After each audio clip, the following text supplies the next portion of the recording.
ga beremo na 3. postno nedeljo, govori o očiščenju templja. Prizor, kako Jezus spleta bič, raztresa, prevrača, vpije, je zelo pretresljiv, šokanten in morda za marsikoga nerazumljiv. Jezus je nezadovoljen s tem, kaj vidi. Noče se sprijazniti s tem, da kraj češčenja služi trženju.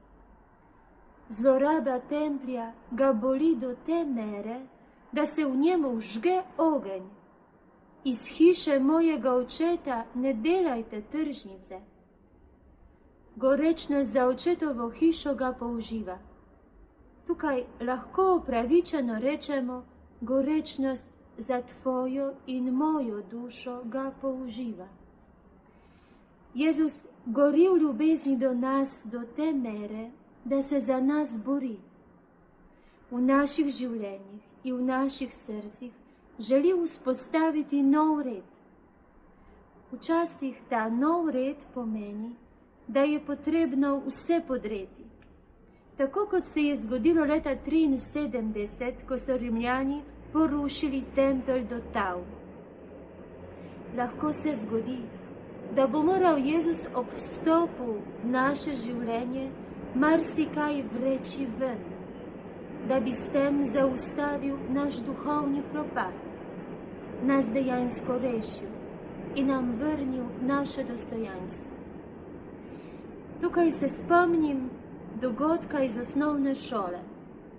Ko sem bila pri nedeljski sveti maši, kot velikokrat prej, smo tudi tokrat skupaj z domačimi zamujali k maši. Vajeni smo bili prihajati na zadnji trenutek, oziroma dosti kasneje. Stali smo zunaj ob ograji, delno pri sveti maši, delno ob poslušanju dogajanja na cesti in v trgovinah. Še najbolj smo spremljali trenutek, ko je duhovnik šel s puščo. Takrat sem zagledala mojega kateheta, kaplana, in začela slutiti težave. Spomnila sem se veroučne ure, ko je rekel, da od tistih, ki stojijo ob ograji, ne bo niti pobiral denarja, ker jih ne šteje za vernike. Odpadniki so. Postalo mi je vroče.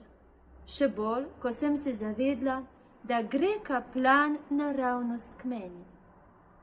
Prijel me je za ramo in me vso rdečo od sramu privlekel v cerkev, postavil na sredino in rekel: Anja, zapomni si, tvoje mesto je tukaj, notri, v cerkvi. Anja si je zelo dobro zapomnila. Nikoli več nisem stala zunaj.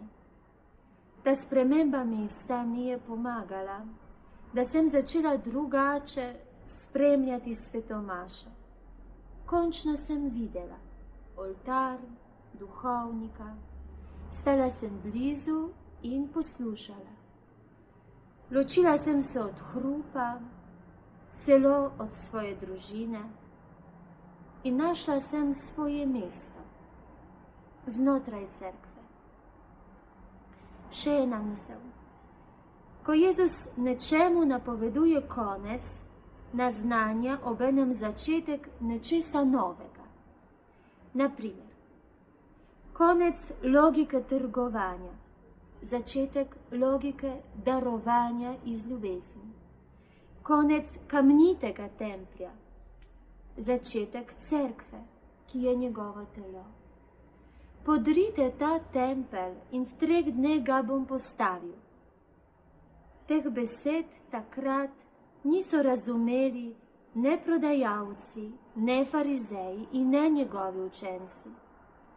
Šele v luči vstajenja so dojeli Jezusovo dejanje v templju in to, kar je govoril.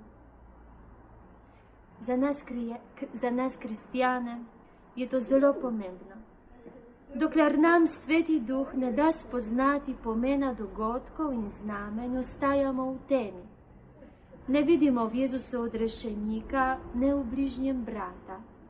ne u kaplanu Božjega orodja. Pri življanju postnega časa nam ne sme zmanjkati luči vstajenja. Jezusovo vstajenje nam razsvetljuje smisel odpovedi in darovanja, smisel dobrih del in vsakodnevnih žrtev.